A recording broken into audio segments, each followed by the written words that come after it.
Golden State Media Concepts bring you Book Review Podcast, a haven for bookworms of all ages and the widest genres, from mystery to memoirs, romance to comedy, fantasy to sci-fi. If you love to read, this is a podcast for you. It's the Golden State Media Concepts Book Review Podcast.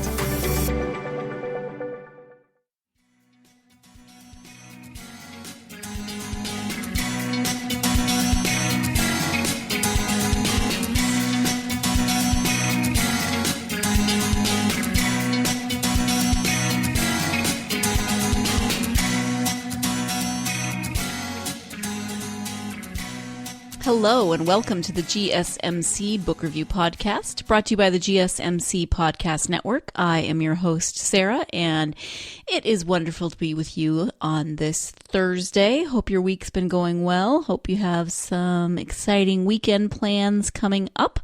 I hope that you have entered to win our giveaway from Tuesday, Call Me Phaedra by Lisa Pearlman. It's a really interesting book about a very fascinating, complicated woman involved in civil rights movement, in the women's movement, in so many interesting events of the time. So please do enter to win that. You just have to go to social media and comment on the post with episode 88 and you'll be entered to win. So please do that. If you joined me last week on Thursday, I did an episode on World War II novels. I went through a phase a little while ago where I kind of inadvertently started reading a bunch of novels set in World War II, historical fiction, which I love, and I said that this Thursday I would be talking about more of those novels, which I am and I am not. So as I was thinking about this episode, I wanted to talk about one more World War II historical fiction novel called War Brides, but I also wanted to talk about another novel by that same author, and the author is Helen Bryan. So we'll be talking about two novels today by author Helen Bryan, but stemming from last Thursday's episode where I talked about historical fiction set in World War II. So we will be starting with that tie-in, historical fiction set during World War II. That book is War Brides by Helen Bryan, as I said. And I can't remember if I read this one first. I think I actually read the second one that I'm going to talk about. I think I read that book first, The Sisterhood. And it was one of those things that it was one of those Kindle deals that came up and it looked interesting, so I checked it out. I hadn't read Helen Bryan before. Loved it so much that I looked for other things by her and then read War Brides. Also can't remember where in the whole scheme of the historical fiction set in World War II I read War Brides, but in there somewhere. Doesn't really matter for you as the listeners. So let's talk about War Brides and the description of this book by Helen Bryan. With war threatening to spread from Europe to England, the sleepy village of Crowmarsh Priors settles into a new sort of normal. Evacuees from London are billeted in local homes. Nightly air raids become grimly mundane. The tightening vice of rationing curtails every comfort. Men leave to fight and die, and 5 women forge an unlikely bond of friendship that will change their lives forever. Alice Osborne, the stolid daughter of the late vicar, is reeling from the news that Richard Fairfax broke their engagement to marry Evangeline Fontaine, an American girl from the deep south. Evangeline's arrival causes a stir in the village, but not the chaos that would ensue if they knew her motives for being there.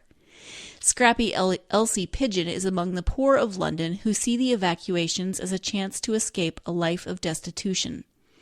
Another new arrival is Tanny Zaman, a young Jewish girl who fled the horrors of Europe and now waits with her newborn son, certain that the rest of her family is safe and bound to show up any day. And then there's Frances Falconley, a madcap, fearless debutante whose father is determined to keep her in the countryside and out of the papers. As the war and its relentless hardships intensify around them, the same struggles that threaten to rip apart their lives also bring the 5 closer together. They draw strength from one another to defeat formidable enemies: hunger, falling bombs, the looming threat of a Nazi invasion, and a traitor in their midst. and find remarkable strength within themselves to help their friends. Theirs is a war-forged loyalty that will outlast the fiercest battle and endure years and distance. When 4 of the women returned to Crowmarsh Priors for a VE Day celebration 50 years later, television cameras focus on the heartwarming story of these old women as war brides of a bygone age, but miss the more newsworthy angle. The women's mission is not to commemorate or remember. They've returned to settle a score and avenge one of their own. So that is the description of War Brides. And you can probably tell that in addition to there being the theme of historical fiction set during World War II, I also am drawn to books about strong women, about women's friendships and the way those relationships are forged during times of difficulty, how those relationships grow and change and sometimes get stronger, sometimes not. Also, the theme to many of the books that I talked about the last week and this would have the added element of a more contemporary part of the story and a looking back part of the story. So they're both they're both historical fiction, and maybe this one is 50 years after, so not quite contemporary, but still that more modern look, and then looking back at the historical section. I loved this book in terms of the relationships of the women, of trying to figure out exactly what they are doing at the 50th anniversary it says they're there to settle a score and avenge one of their own. So you have to work through that mystery and figure out what happened, why they're trying to avenge, who they're trying to avenge, all of that kind of vagueness that you don't find out until later. And I'm not going to ruin it for you, but that's part of it. But also just the stories around these women's lives, because each of them comes from a very different set of circumstances, a very different area. They aren't all from this rural village. They come from, there's the Jewish woman who has fled and escaped. She's now waiting for the rest of her family, which, that's a really heartbreaking story in so many ways, on so many levels, as you can imagine. There's a woman from the deep south who is she's got secrets of her own, but you can imagine being not only from a different continent, but then coming into being the outsider, and then being the outsider during this time of rationing and hardship and all of that, and trying to forge relationships, especially with someone that broke their engagement to marry you, and how do you deal with that in a small community? So there's these wonderful friendships that they're, not always easy. They're not always pretty.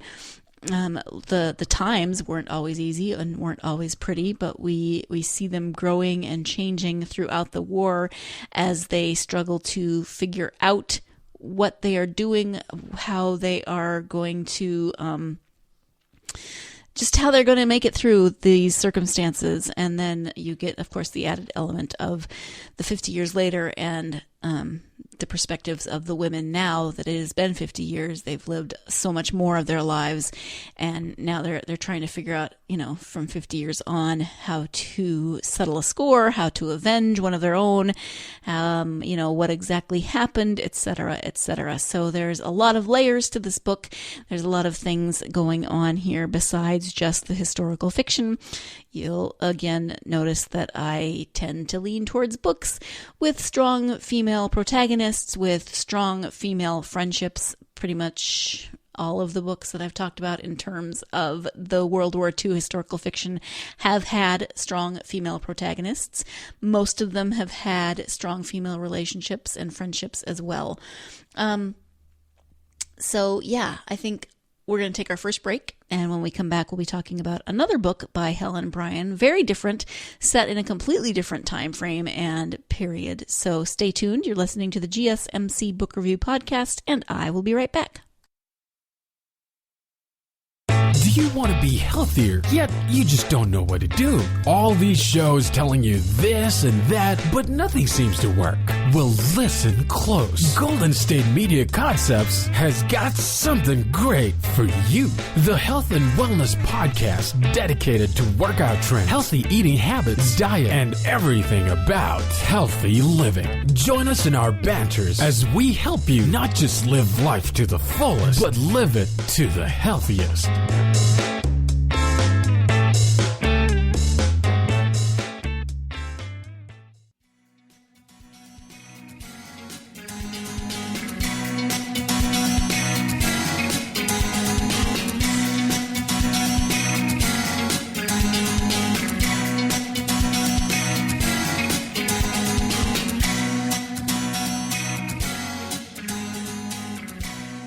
Welcome back to the GSMC Book Review Podcast. I am talking today about two novels by author Helen Bryan. The first one was War Brides, which is continuing from last week's episode of our World War II historical fiction series. And then the second one is The Sisterhood. So as I said, I can't remember. I'd have to look at my book list to see which one I read first, and I didn't look that up before the podcast. But in terms of publication dates, The Sisterhood comes second. It was published in 2013. War Brides was published in 2012. So that gives you a little bit of an idea. So this one is called The Sisterhood. It is not World War II historical fiction. Still has, as you can tell from the name, strong female protagonists, female relationships. But let's go ahead and read the description about The Sisterhood by Helen Bryan. Menina Walker was a child of fortune. Rescued after a hurricane in South America, doomed to a life of poverty with a swallow medal as her only legacy, the orphan toddler was adopted by an American family and taken to a new life. As a beautiful, intelligent woman of 19, she is in love, engaged, and excited about the future, until another traumatic event shatters her dreams. Menina flees to Spain to bury her misery in research for her college thesis about a 16th century artist who signed his works with the image of a swallow, the same image as in the one on Menina's medal. But a mugging strands Menina in a musty, isolated Spanish convent. Exploring her surroundings, she discovers the epic sagas of 5 orphan girls who were hidden from the Spanish Inquisition and received help escaping to the New World. Is Menina's medal a link to them or to her own past? Did coincidence lead her to the convent or fate? Both love story and historical thriller, The Sisterhood is an emotionally charged ride across continents and centuries. So again, you will notice some themes. Strong female protagonists, both a more contemporary storyline and a historical storyline, this time in terms of Menina, who is kind of stumbles into doing to searching for the lives of these 5 orphans. It's not what she was meaning to research, because, you know, she had gone to work on her college thesis about this 16th century artist, but she ends up instead trying to find out the stories of these 5 orphan girls, and do they have some connection with her, with the fact that she is an orphan, that she has nothing from her life before the hurricane except for this medal. Lots of intrigue and mysteries going on in this story. So again, lots of different layers. Now, it's been several years since I read this book initially, but I remember being sucked in to the story, not only Menina's story, but the story that she ends up researching, and all of the tie-ins, the different periods. I mean, it's kind of epic in scale in terms of 2 different centuries, 2 different timelines. You know, there's South America, there's Spain, there's Georgia, where she's adopted. Her family is in Georgia, so you've got 3 different continents, 2 different timelines. And so while I don't remember every tiny detail of the book, I remember it sucking me in and really enjoying the pace and the storytelling. Helen Bryan is a great storyteller. I would say that for War Brides as well. That one sucked me right in as well.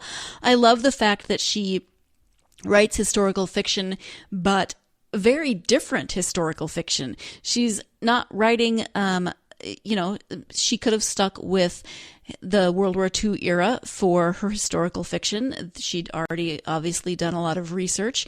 There are numerous stories that could still be told about that time period. She could have stuck with historical fiction even if it wasn't during World War II, at least historical fiction in Britain. And she didn't. She went in a completely different direction. So I'm impressed by that.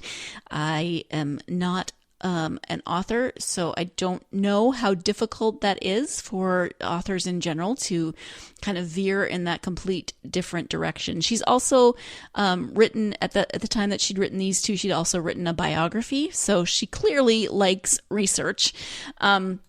She now has 2 books that I haven't read, but she's got a trilogy. The 2 of the first books of that trilogy, one is out. The second one comes out September of this year. It's called the Valley Trilogy. The first book in that is called The Valley, and the second one is called The Mountain. So I'm intrigued. The first one, The Valley, came out in 2016. The second one comes out September 4th of 2018. So I do actually want to find out where she's going next. This is an epic historical trilogy, according to Amazon. It is the sweeping, unforgettable tale of hardship, tenacity, love, and heartache. Okay, so left suddenly penniless, the Honorable Sophia Grafton, a Viscount's orphan daughter, sails to the New World to claim the only property left to her name, a tobacco plantation in the remote wilds of colonial Virginia. So that's pretty much what I wanted to find out, was the time period and where this is. So remote wilds of colonial Virginia. What I don't know is from this description is if there is a more modern element. It doesn't look like it from what I'm reading, but that doesn't mean there isn't. So I am intrigued. Now the only question is, do I wait until the third one comes out so I can read all 3 of them at once?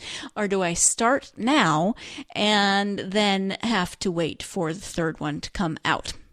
I've asked this question before, but I'm going to ask it again. What would you do? What do you do when there's a series of books and you want to read them, but you don't know when the last one is coming out? Or, this is a trilogy, so at least you have an end point. There's the one coming out in September and then maybe another 2 years, because it was 2 years between the first and the second. Maybe not. What do you do in this case? Do you wait? Do you put it on a list that reminds you, oh, hey, yeah, I wanted to read this? Do you have a to-be-read list? Or do you put it into a mental list that you may or may not remember? Or do you just go ahead and read them and then that's a follow-up question. Do you reread, if it's been a couple of years or a year, do you reread the previous ones before you read the one that just came out so you can refresh your memory? Or do you just jump in and start to read? I have done it both ways.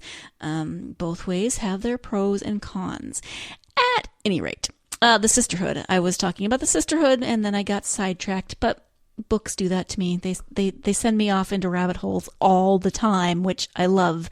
And you could kind of say that this book, The Sisterhood, sends you off into rabbit holes. I mean, Menina's life certainly doesn't go in the direction that she's expecting. Obviously, first in terms of her engagement, and then in terms of going to Spain and expecting to be researching one thing, getting getting stuck somewhere she's not expecting to be stuck, taking refuge, and then discovering this story that she's not expecting to research and getting sucked in, finding things out about herself, her personality, her, the way she looks at the world, because that is one thing that books like this tend to do. They take the protagonist in unexpected directions, and as part of that journey, the protagonist then finds out things about herself that she might not have realized before. Or maybe she realized but didn't know what to do with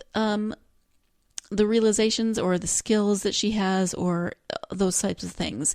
So always a journey of discovery, but a multi-layered journey of discovery. And Helen Bryan is really good at those multi-layers of stories and time frames and female relationships, etc., etc. So I am looking forward to reading more by Helen Bryan. And if you're intrigued, you should definitely check her out. Of course, her books are on Amazon. I'm sure you can find them Kindle, hard copy, etc. So how many times have I said etc. in the last couple of minutes? I feel like Yul Brynner from The King and I, etc., etc., etc. Rabbit hole. Sorry. Distracto girl tonight. Don't know what is going on with me. Anyway, Helen Bryan. Love her. Looking forward to reading more. Intrigued as to where her next book might take her, because she definitely doesn't stay in one place in terms of her writing. We're going to take a break. I'm going to see if I can get my brain to focus. And when we come back, we'll be wrapping up this episode. So stay tuned. You're listening to the GSMC Book Review Podcast, and I will be right back. Tired of searching the vast jungle of podcasts? Now listen close and hear this out. There's a podcast network that covers just about everything that you've been searching. The Golden State Media Concepts Podcast Network is here. Nothing less than a podcast bliss with endless hours of podcast coverage. From news, sports, music, fashion, cooking, entertainment, fantasy, football, and so much more. So stop lurking around and go straight out to the Golden State Media Concepts Podcast Network. Guaranteed to fill that podcast itch. Whatever it may be. Visit us at www.gsmcpodcast.com. Follow us on Facebook and Twitter, and download us on iTunes, SoundCloud, and Google Play.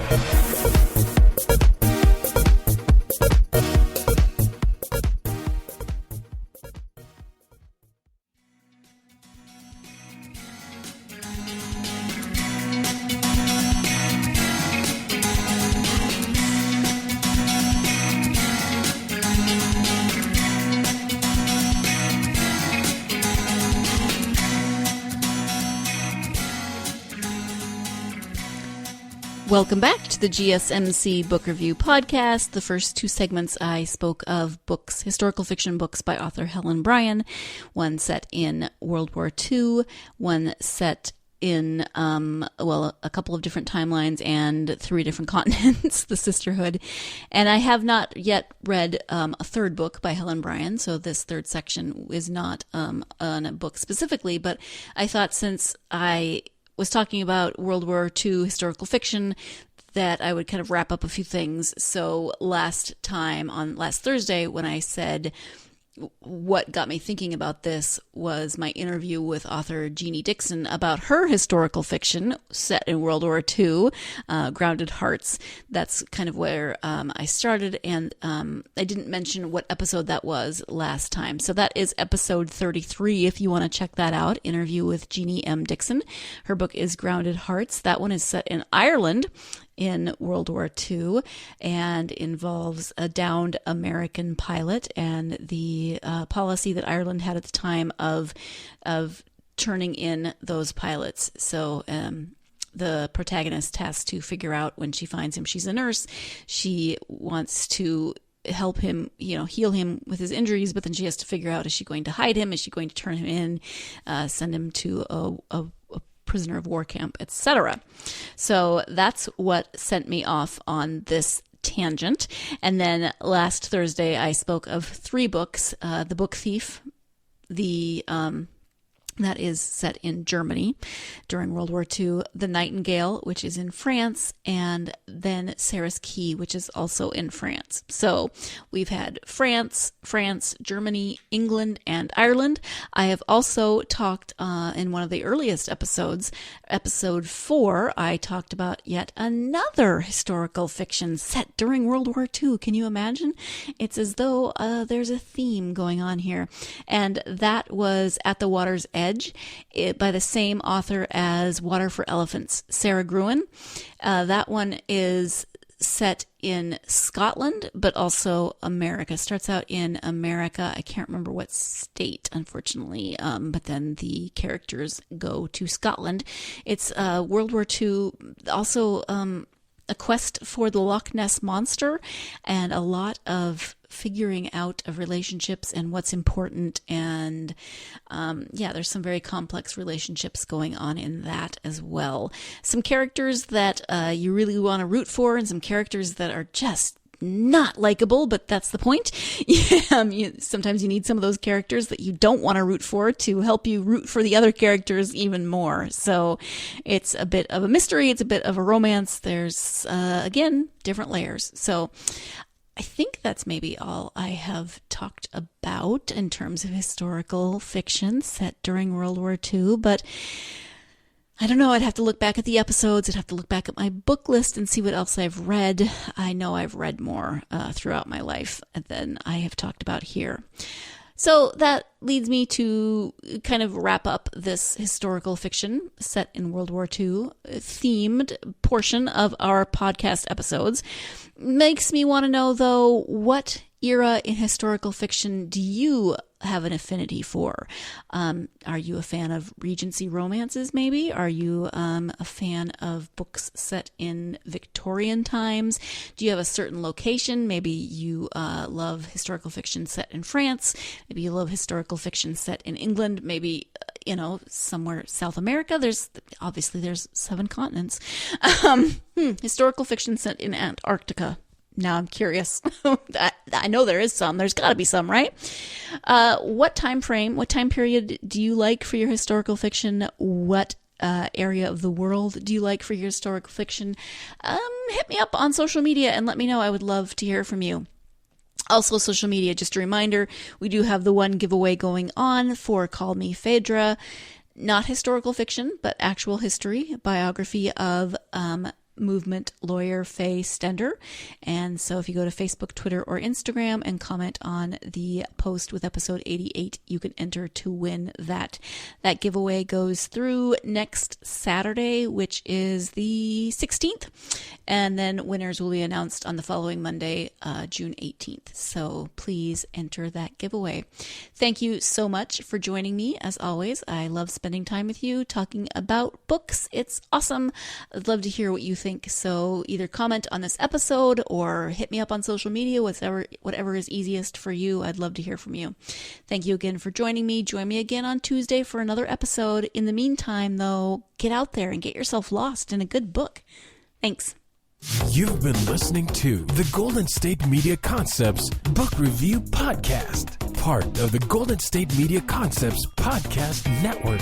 You can find this show and others like it at www.gsmcpodcast.com. Download our podcast on iTunes, Stitcher, SoundCloud, and Google Play. Just type in GSMC to find all the shows from the Golden State Media Concepts Podcast Network, from movies to music, from sports to entertainment, and even weird news. You can also follow us on Twitter and on Facebook. Thank you, and we hope you have enjoyed today's program.